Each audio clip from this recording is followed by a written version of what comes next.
السلام الله عليكم dhegeystayaal subax wanaagsan halkani waa idaacada Afrika magaalada Muqdisho ku soo dhawaada qodobadeena wararkeena subaxnimo kooda u waaweyn saaka aad ku maqli doontaan waxa ka mid noqonaya madaxweynaha Soomaaliya iyo madaxda maamul goboleedyada oo xalay kulan ku yeeshay magaalada Muqdisho gudoomiyaha gobolka Banaadir oo eedayn u jeediyay qaar ka mid ah ganacsatada gobolka Banaadir madaxweyne Farmaajo iyo Dani oo ka hadlay geerida amiirka dalka Kuwait qaramada midoobay oo ballanqaad u sameysay Soomaaliya ciidanka dawladda Soomaaliya howlgalo ka sameeyay wadada xiriirisa Balcad iyo degmada Jowhar ee gobolka Shabeellada Dhexe ra'iisul wasaaraha cusub Soomaaliya oo kulan la qaatay laamaha ammaanka dawladda Soomaaliya qodobada dibadda wararkeena subax saaka aad ku maqli doontaan waxa ka mid noqonaya maleeshiyaadka Syrian oo la sheegay inay ku biireen dagaalka u dhaxeeya dalalka Azerbaijan iyo waliba Armenia iyo dood dhaxmartay Trump iyo Biden oo lagu qabtay TV-ga Mareykanka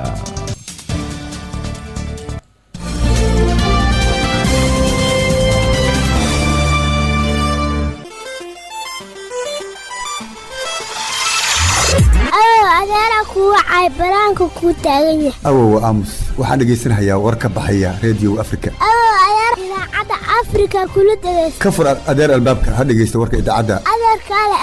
idaacada la dhageysta intaas aad maqlayseen waxa ayaan qodobadeeni ugu waaweynaa saakayo subaxnimo Arbaca taariikhduna waxay ku beegan tahay 3 bisha September 2020 ku soo dhawaada iyagii oo faahfaahsan madaxweynaha Soomaaliya iyo kuwa maamul goboleedyada dalka ayaa xalay kulan ku yeeshay magaalada Muqdisho xarunta madaxtooyada Villa Soomaaliya waxaa xalay kulan ku yeeshay madaxweynaha Soomaaliya Maxamed Cabdullaahi Farmaajo madaxda dowlad goboleedyada iyo gudoomiyaha gobolka Banaadir Cumar Maxamuud Cumar Finish kulanka ayaa madaxda waxa ay uga wada hadleen dhismaha guddiga doorashooyinka heer federaal iyo mid dowlad goboleed dhismaha guddiga xalinta khilaafaadka jaangooyinta waqtiga doorashooyinka iyo waajibaadka gudiyada la magacaabayo madaxweynaha maamulka Galmudug Axmed Cabdi Kaariye oo maalmahan ku sugnaa magaalada Galkacyo ayaa si degdeg ah dib ugu soo laabtay magaalada Muqdisho isagoo ku biiray madaxda shirka iyagoo shirka inta badan diradda lagu saarayay arrimaha doorashooyinka Soomaaliya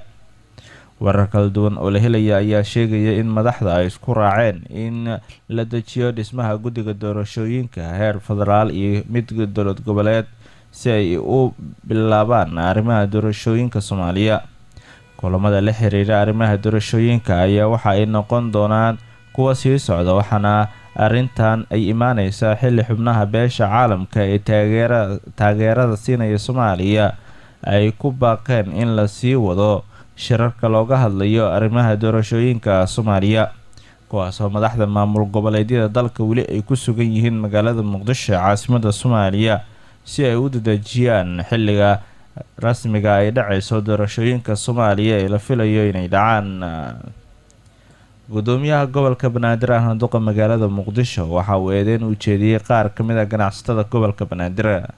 gudoomiyaha gobolka Banaadir ahna duqa magaalada Muqdisho Cumar Maxamuud Cumar Finish ayaa sheegay in wadooyin badan oo ku yaala magaalada Muqdisho maamulka gobolka Banaadir dhismahooda uu ku bixiyay malaayiin dollar kuwaas oo la burburiyay waxa uu sheegay ganacsatada waratada ah ee ku nool magaalada Muqdisho wadooyinkooda badan la dhisay ay ganacsi yaryar ka sameeyaan isla markaana qaarkood ay laamiga suraan dallado burburinaya wadooyinka sida uu sheegay sidoo kale gudoomiyaha gobolka Banaadir ahna duqa magaalada Muqdisho ayaa sheegay in maamulka gobolka Banaadir uu diyaar u yahay dhismaha wadooyin muhiim ah ee ku yaala magaalada Muqdisho hase yeeshee bulshada aysan fahansaneen shaqooyinka loo hayo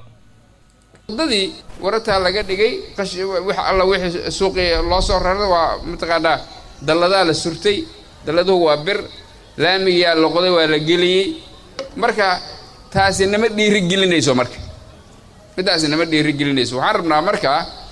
bulshada wax loo qabanayo inay fahamsan yihiin waxa loo qabanayo ayna yacni qaybkooda ay ka qaataan laakiin waxaan hadda ka shaqaynayay oo malaayiinta dollar lagu bixinayay haddii adigana aad duminayso waddadaa naga xunna aad leedahay bal sida loo xallinaa adiga sheeg xareedaa kuu soo haray xareed waa u soo soconnaa laakiin caqabaduhu ma ahan xareed iyo iyo cirtoogto kaliya waxay ka jiraan gobolka banaadir oo dhan marka degmo walbana xaqay leedahay in wax loo qabto xareed marka waa soo imaanaynaa ku-xigeenka howlaha guud waad maqlayseen wuxuu sheegay in waraha qaarna la maareeyey qaarna maarooyintoodii gacanta lagu hayo qaarna loo soo socdo la maarin doono xareed war ma aha laakiin waa waddo biyuhu fadhiistaan ay ku duqoobeen marka waxay noogu soo jirtaa pipeline-ka waddaday aan ugu soo jirnaa oo soo soconnaa macnaha laakiin aan soo soconnay haddii waddadii la dhiso oo sida hadda taad cirtoogta aan u dhisnay ma sida cirtoogta haddana loo degaa ilaa xareed waa bakaara waa la yaqaanaa warata maa soo dejinaysa mise waa laga celina waxaa kaloo idiin sheegayaa waddooyinka wadnaha iyo soddonka waa la dhisay soolaraa la geliyey soolarku waa dollar zaa'id ah laamiguna waa dollar zaa'id ah okay hadda waa mugdi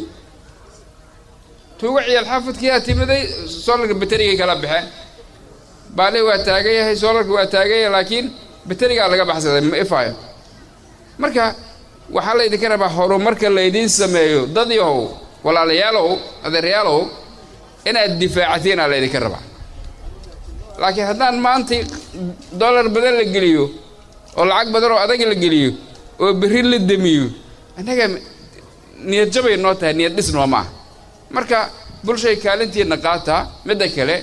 qof kastoo ama la doorto ama la magacaabo lama yimaado macnaha lacag ma wato oo dadka ku horumarinayo wadooyin fara badan oo ku yaala magaalada muqdisho oo la dhisay ayaa haatan ah kuwa burburay iyadoo xiliyada roobka ay biyo fariistaan taasi oo maamulka gobolka banaadir uu sheegay inay wax badan ka qaban doonaan dhismaha wadooyinkaasi wasiirka maaliyadda Soomaaliya waxa uu la kulmay wakiilka qaramada midoobay ee Soomaaliya isagoo ballanqaad u sameeyay Soomaaliya wasiirka wasaaradda maaliyadda xukuumadda Soomaaliya mudane Cabdiraxmaan Ducaale Beele ayaa kulan la qaatay wakiilka qaramada midoobay ee Soomaaliya Ambassador James Swan wasiir Beele iyo Ambassador James ayaa ka wada hadlay dib u habeynta iyo weliba horumarka maaliyadda dalka iyagoo loo adeegsanayo hanaan cusub waxaa aad maanta shir muhiim ah la yeeshay madaxa qaramada midoobay ee Soomaaliya waxauna uu horkacayo Mr James Swan wakiilka gaarka ee qaramada midoobay Soomaaliya waxaana ka wada hadalnay isbedelka iyo horumarka maaliyadda Soomaaliya ayuu yiri wasiirka maaliyadda Soomaaliya Cabdiraxmaan Ducaale Beele waxa uu intaa ku daray xafiiska UN-ka ee Soomaaliya waa saaxiib muhiim ah horumarka iyo taageerada dalka waxayna noo ballan qaadeen in ay sii wadi doonaan taageerada ay siinayaan bulshada Soomaaliyeed sida uu sheegay wasiirka wasaaradda maaliyadda ee dowladda federaalka Soomaaliya madaxu ka mid yahay madaxweynaha Soomaaliya iyo kan maamulka Puntland ayaa waxa ay ka hadleen geerida amiirka dalka Kuwait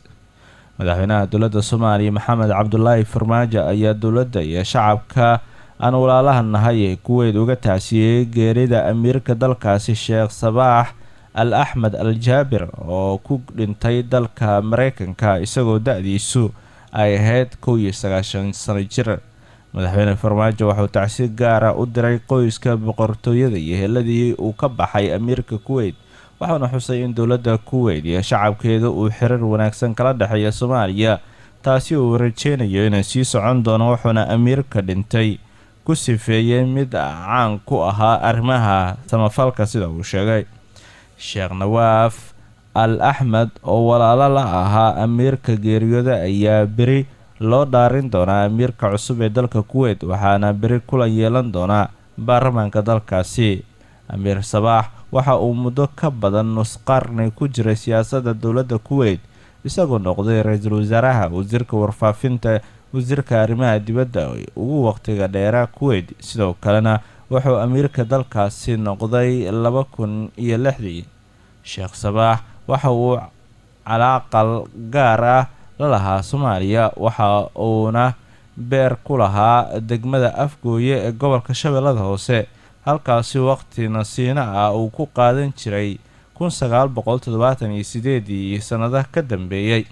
Kuwait waxa ay qabanaysaa ama qaabinaysaa sanadkan in ay martigeliso shir muhiim ah oo looga hadlayo horumarka waxbarashada Soomaaliya balse waxaa loo baajiyay cudurka COVID-19. dhinaca kale madaxweynaha Puntland Siciid Cabdulaahi Dani oo la hadlayay ama ka hadlayay magaciisa kan golayaasha iyo kan shacabka Puntland ayaa dowladda iyo shacabka dalka Kuwait uga tacsiyeeyay geerida amiirka dalkaasi Kuwait Sheikh Sabaax Al Ahmed Al Jaabir Al Sabaax oo ku geeriyooday isbitaal ku yaala dalka Mareykanka. Puntland waxa ay ogsoon tahay dowladda Kuwait mahadna ay u haysaa gargaarka bini'aadanimo iyo mashaariicda horumarka ee laga najaxay sida airportka, garoonka iyo jaamacadaha ayaa lagu yiri warkan ka soo baxay madaxweynaha maamulka Puntland Siciid Cabdulaahi Dani. madaxweynaha Puntland Allah ayaa subxaanahu wa ta'ala u weydiiyay in uu naxariista janno ka waraabiyo marxuumka samir iyo iimaanna Allah ka siiyo dhammaan ummadda muslimiinta gaar ahaan dowladda iyo shacabka Kuwait ehelada qaraabadii qoyskii iyo asxaabtii uu ka baxay marxuumka uu ku geeriyooday isbitaal ku yaala dalka Mareykanka. halka warkaasi saaka aad ka dhageysanaysaan waa idaacadda Afrika magaalada Muqdisho muujada 93 MHz. iminkana qodobada dibadda. maleeshiyaad Suuriyan ayaa la sheegay inay ku biireen dagaalka Azerbaijan iyo weliba Armenia ee ka socda dalalkaasi. hay'ad la socota colaadda ka hoggan Syria iyo hogaamiya ka tirsan mucaaradka Syria ayaa sheegay in boqolaal ka mid ah maleeshiyaadka mucaaradka dowladda Syria oo laga diray dalka Turkiga ay ku biireen dagaalka u dhexeeya dalalka Azerbaijan iyo Armenia sida ay gacan ku siin lahaayeen ciidamada Azerbaijan. hay'adaha xuquuqul aadanaha ee kormeerka dagaalka sokeeye ee Syria ayaa tallaabadan sheegtay in ciidan ka badan 300 la geeyay Azerbaijan oo xulufo dhow muddo dheer la ahaa dalkaasi Turkiga. Zaid Haji oo ka mid ah taliyayaasha xoogga mucaaradka Syria ee Turkiga taageera ayaa telefishinka dalkaasi ee gobolka Kurdishka ee dalka Ciraaq u xaqiijiyay in ciidamada dowladda Turkiga iyo Azerbaijan ay la duuban yihiin ama labaduba beeniyeen in ciidamadaasi ay jiraan. dagaalka u dhexeeya Azerbaijan iyo Armenia waxa uu galay maalintii afraad iyadoo wararka qaar ay sheegayaan in ay ku dhinteen ku dhawaad 100 qofood oo ay ku jiraan dad shacab ah. labada wadan ayaana isku haysta gobolka Nagorno ee ka tirsan dalka Azerbaijan hase yeeshee dadka degani ay ka soo jeedaan Armenia. guud ahaan warkii subax oo saaka aad ka maqlayseen idaacadda Afrika magaalada Muqdisho saaxiibayaal waa nageynta oo aad ku mahadsantihiin dhegeysiga la socodka warkayaga.